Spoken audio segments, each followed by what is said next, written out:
jadi bukan obat dewa ataupun obat segala macam penyakit ya, Iya, Bu? betul sekali. Kita masyarakat awam tidak bisa menentukan sendiri bahwa kita benar-benar harus menggunakan antibiotik atau tidak. Oleh karena itu sangat penting ya saya untuk menyarankan masyarakat semua untuk berkonsultasi dengan tim medis ya.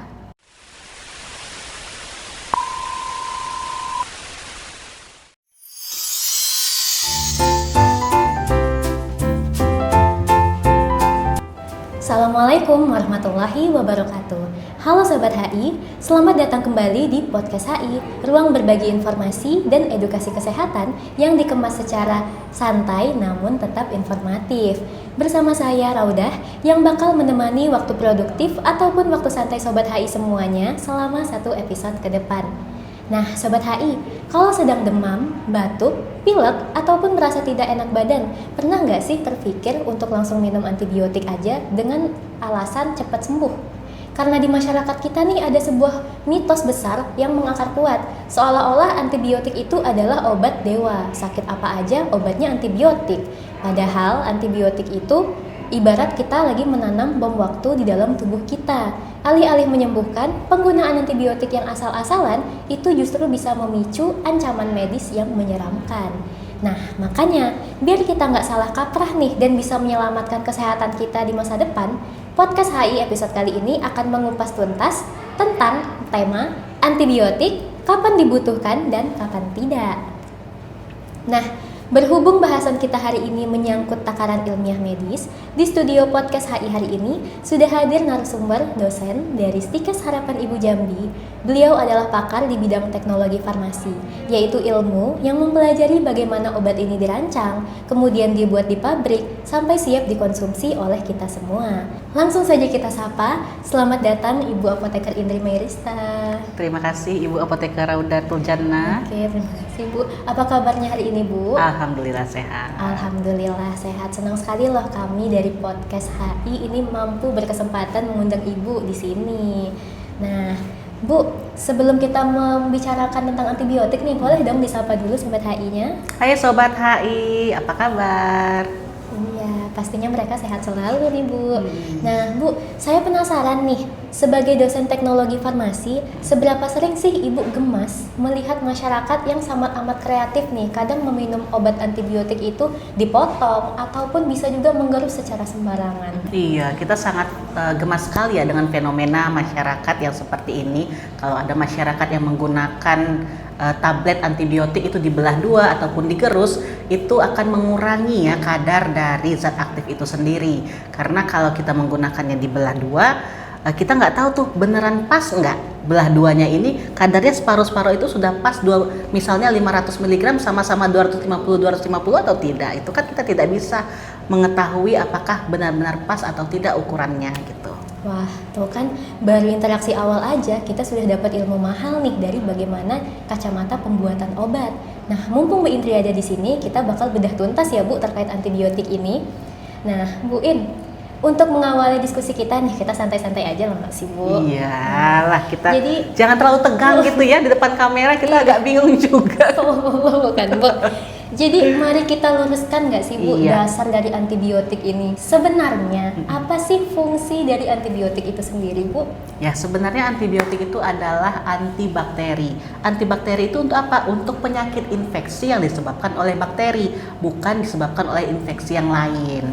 Oh, berarti untuk Sobat HI yang perlu digarisbawahi, antibiotik itu untuk antibakteri. Jadi bukan obat dewa ataupun obat segala macam penyakit ya Bu? Iya, betul sekali. Berarti Bu, kalau kita sakit, apakah semua penyakit infeksi itu obatnya langsung antibiotik Bu? Oh, tentu tidak ya, karena kita harus lihat sendiri tadi bahwa infeksi yang disebabkan oleh bakteri baru kita bisa pakai antibiotik. Sedangkan infeksi yang disebabkan oleh virus, kita menggunakan obat antivirus. Oke, untuk penyakit-penyakit yang disebabkan bakteri ini apa aja ya Bu? Nah, kalau penyakit yang disebabkan oleh bakteri ini salah satunya adalah pneumonia, kemudian ada infeksi saluran kemih. Sedangkan yang disebabkan oleh virus itu contohnya adalah DBD ya, COVID. Nah, seperti itu. Berarti Nah, gimana sih Bu kita bisa menentukan momen yang tepat atau tanda-tanda klinis dari tubuh kita nih? Kapan sih kita harus beralih status untuk beneran butuh si antibiotiknya itu sendiri, Bu? Kalau kita masyarakat awam tidak bisa menentukan sendiri bahwa kita benar-benar harus menggunakan antibiotik atau tidak. Oleh karena itu sangat penting ya saya untuk menyarankan masyarakat semua untuk berkonsultasi dengan tim medis ya. Oke, berarti masyarakat ini harus berkonsultasi dulu ya Bu Betul sama sekali. tenaga kesehatan. Nah, kalau misalnya gejalanya demam tinggi nih Bu, apakah itu otomatis lampu hijau kita harus meminum antibiotik atau enggak Bu? Yuk, enggak, karena kan demam itu adalah sinyal dari tubuh kita bahwa ada sesuatu yang masuk ke dalam tubuh kita yang berbahaya. Jadi bukan semata-mata itu adalah sinyal untuk kita menggunakan antibiotik. Oke, ternyata menarik banget ya. Sekarang saya pengen ajak Bu Indri nih untuk bedah dari sisi wujud obatnya. Kita kan sering lihat ya nih Bu, obat antibiotik itu bentuknya beda-beda. Ada yang tablet biasa, kemudian ada kapsul. Bahkan kalau buat anak-anak ada yang namanya sirup kering. Ya, jadi dia berupa bubuk, terus kita harus isi ulang nih kalau kita harus isi air dengan kenapa sih di teknologi farmasi itu harus bikin sirup kering Bu? Kenapa nggak langsung dibikin dari pabriknya aja? Iya, jadi sebenarnya kalau obat antibiotik ini ya, contohnya cefadroxil ataupun amoxicillin itu kurang stabil kalau dia berada di dalam sebuah larutan yang dominan air. Sehingga teknologi farmasi ini memfasilitasinya dengan membuatnya dalam bentuk sediaan sirup kering. Kalau dengan dalam keadaan yang kering, dia akan lebih stabil hingga sampai ke masyarakat. Nah, ketika sudah mau ditebus oleh pasien, barulah diisi dengan air. Oke, berarti itu kalau diisi dengan air apakah bisa digunakan sampai habis Bu atau ada jangka waktu tertentu untuk penyimpanannya? Oke, kalau penyimpanannya sendiri memang ada batasnya tentunya ya, karena mengingat tadi sifatnya yang kurang stabil tadi. Nah, penyimpanannya itu bisa 7 sampai 14 hari dan disimpan di kulkas, ya kulkas pintu kulkas ataupun suhu yang terkontrol ya di bawah 15 derajat Celcius. Oke, berarti terjawab ya sudah misteri sirup kering ini. Jadi batasnya 7 sampai 14 hari setelah dicampur air. Karena Bu, kadang emak-emak ini kan dia suka menyayang-nyayangi nih, oh masih ada sisa obatnya kita simpan aja nih di kulkas selama berbulan-bulan buat cadangan. Kalau misalkan anaknya sakit yang sama, itu langsung diminum lagi tuh obatnya. Oh, itu tidak boleh ya, karena penggunaan antibiotik itu harus dihabiskan. Diingat ya semua teman-teman, penggunaan antibiotik itu harus dihabiskan, tidak boleh disisakan untuk besok atau lusa. Oke, ngomong-ngomong terkait tentang minum antibiotik nih Bu, saya kalau lihat aturan minum di resep itu kan tertulis tuh kadang 3 kali sehari atau 2 kali sehari. Kebanyakan dari kita kan membagi waktunya itu berdasarkan pagi, siang, malam. Tapi yang saya dengar kalau antibiotik itu sistem pembagiannya berdasarkan waktu. Boleh dijelaskan nggak sih Bu dari kacamata farmasi itu seperti apa? Oke, dari kacamata farmasi, kalau misalnya kita menggunakan antibiotik yang 3 kali sehari, misalnya dalam satu hari itu kan 24 jam ya. Nah, 24 jam itu kita bagi 3. Nah, dari misalnya kita menggunakannya itu jam 8 pagi, kita gunakan lagi nanti yang berikutnya jam 4 sore. Kemudian kita gunakan lagi jam 12 malam. Memang agak ribet ya, tapi ya memang harus seperti itu karena agar tepat penggunaan, agar tepat juga masa efektivitas dari antibiotik itu. Oke, wah berarti kita bukan sekedar ngikutin jam makan ya Bu, tapi Betul. benar-benar hitungan alarm per jamnya kayak gitu. Nah Bu, kalau minumnya itu dibarengin sama susu, kopi, atau teh kira-kira boleh nggak ya Bu untuk antibiotik ini? Nah, beberapa antibiotik itu bisa menyebabkan ikatan kompleks dengan senyawa kalsium yang ada di dalam susu maupun senyawa lain yang ada di dalam teh dan kopi seperti itu. Jadi, sebaiknya kita menghindari atau menjeda penggunaan antibiotik kita dengan minuman-minuman yang seperti itu. Oke, berarti yang paling aman itu haruslah minum pakai air putih berarti ya Bu. Kalau Iya. dilihat semua nggak boleh. Karena kalau kita menggunakan dengan susu, kopi maupun teh, nanti dia akan membuat ikatan kompleks yang bisa menurunkan ataupun tidak bisa membantu mengurangi penyerapannya. Jadi penyerapan dari antibiotik itu akan menurun sehingga efektivitasnya untuk tubuh kita akan berkurang. Oke, nah jangan lupa Sobat HI, kalau minum antibiotik harus dengan air putih. Nah, sekarang ini Bu lagi trending terkait antibiotik manusia itu digunakan untuk hewan. Nah, gimana nih menurut pandangan Ibu? Nah, kalau penggunaan antibiotik yang khususnya manusia ya, itu sebaiknya tidak digunakan kepada hewan. Kenapa? Karena kita lihat bahwa antibiotik manusia ini kan dosisnya berbeda ya dengan untuk hewan. Jadi harus ada dosis konversi tersendiri untuk hewan. Selain itu, penggunaan antibiotik manusia ke hewan harus dengan resep dari dokter. Nah, jadi kita tidak boleh sembarangan ya. Tentunya dalam hal ini adalah dokter hewan.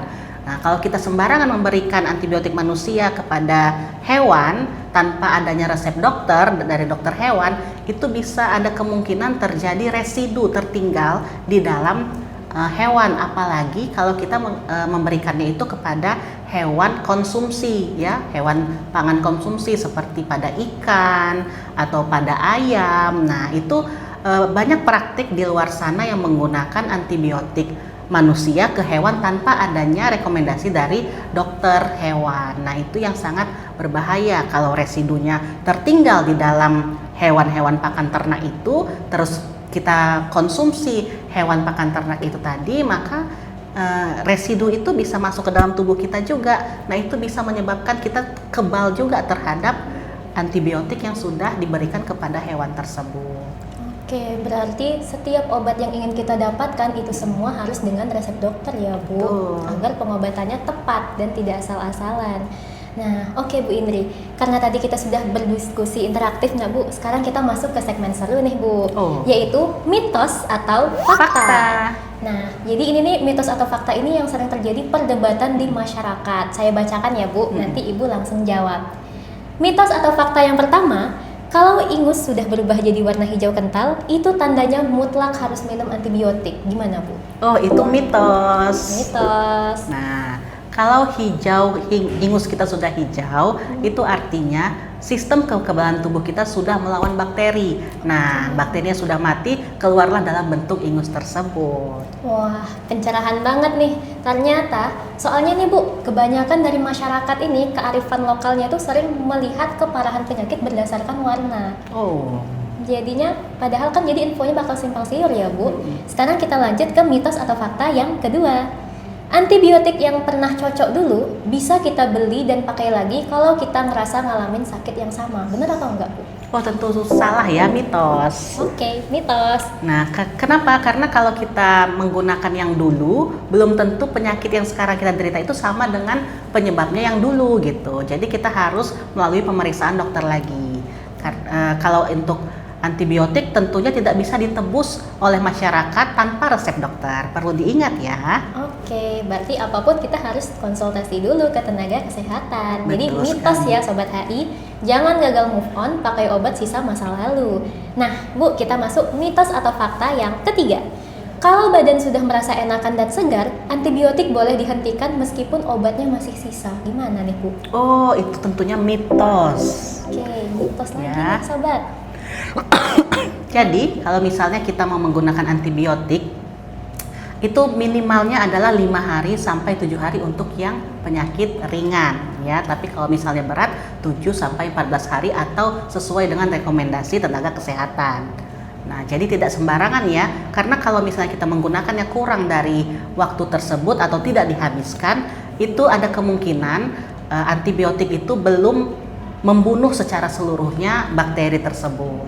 Jadi ada kemungkinan bakteri itu bangkit lagi dan menyebabkan kekebalan tubuhnya itu tidak mempan lagi dengan antibiotik yang sudah pernah kita minum. Jadi Sobat HI, antibiotik itu wajib dihabiskan sesuai dengan resep dokter. Nih, ngeri banget ya Bu kalau kita pakai antibiotik ini secara sembarangan. Iya. Nah, tadi Ibu ada sebut istilah resistensi antibiotik atau enggak ya Bu? Belum ada. Belum ada kebetulan. Ya. Cuman dia kebal. Nah, Iya, kebal itu sama kebal. dengan resisten antibiotik ya. Resistensi antibiotik ini sudah mungkin cukup familiar juga ya di masyarakat tentang kata-kata resistensi antibiotik. Nah, resistensi antibiotik ini artinya yaitu bakteri ini sudah kebal terhadap antibiotik tersebut, sehingga ketika kita minum antibiotik tersebut, bakterinya sudah tidak mempan lagi. Kalau tidak mempan lagi, kita tidak akan sembuh-sembuh menggunakan antibiotik tersebut. Kalau kita tidak sembuh-sembuh menggunakan antibiotik tersebut, maka kita harus dipilihkan antibiotik yang lebih mumpuni lagi, yang lebih poten lagi terhadap bakteri tersebut. Dan itu biayanya mungkin juga tidak semurah antibiotik yang sebelumnya.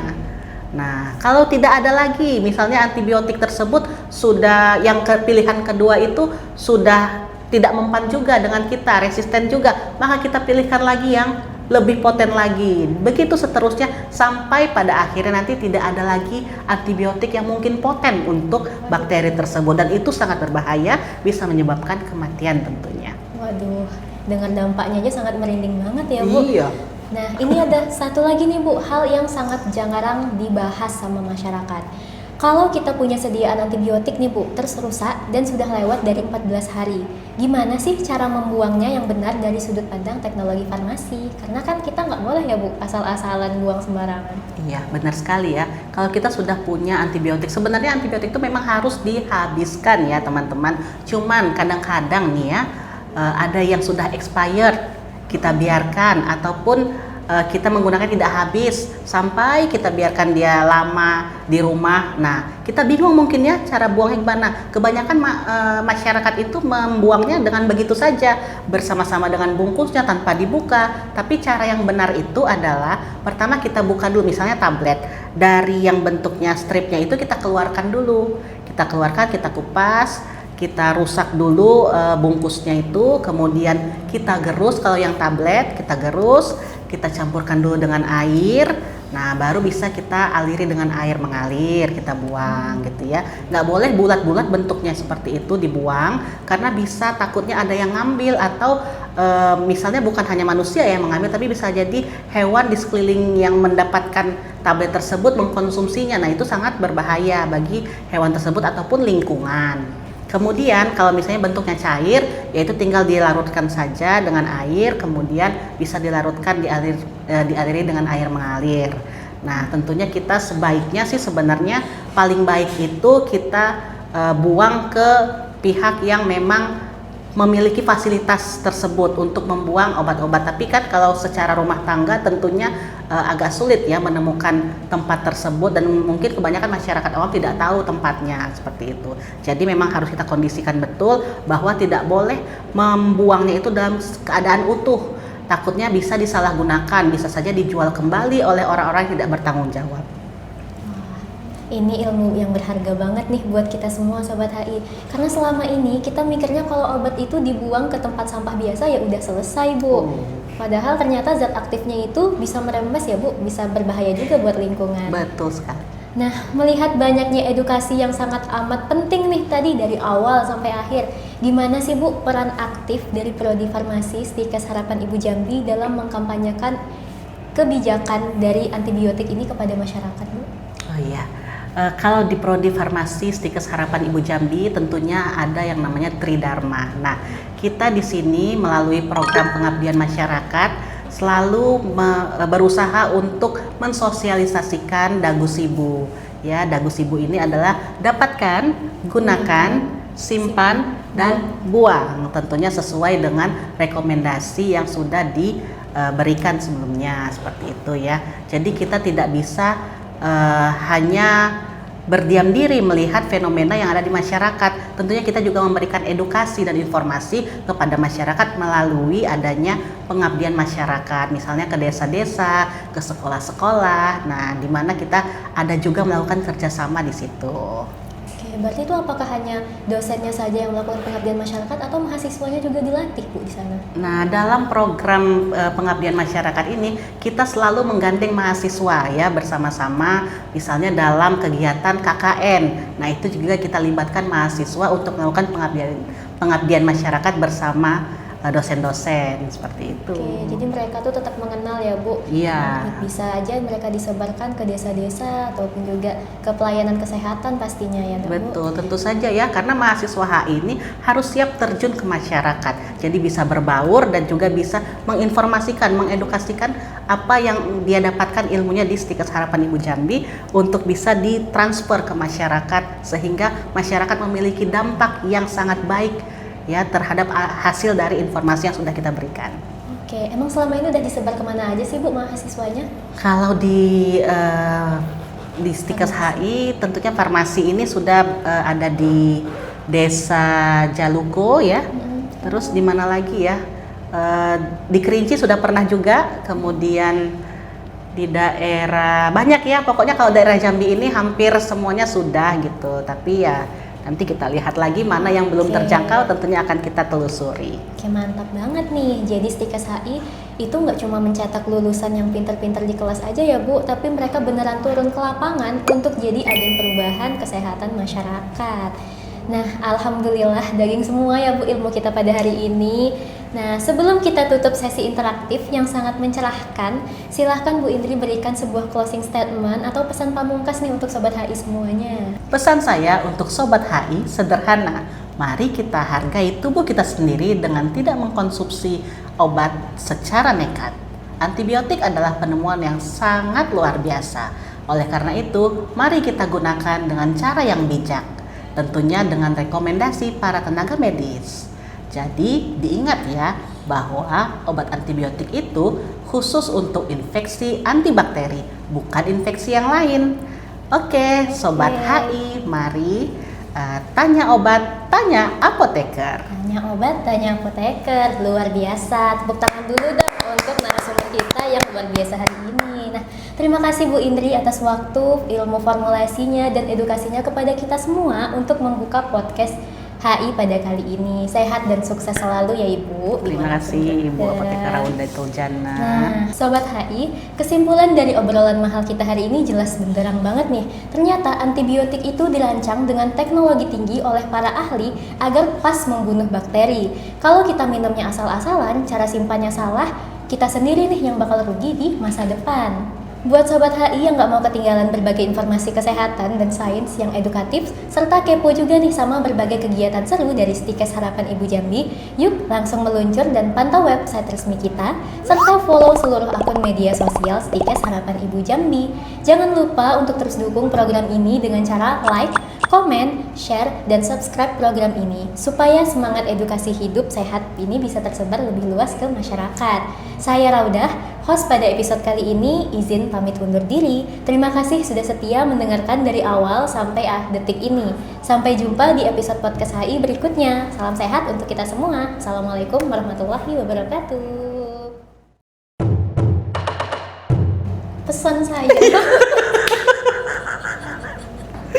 Iya, kan Ibu nunggu. Cut ya Bang.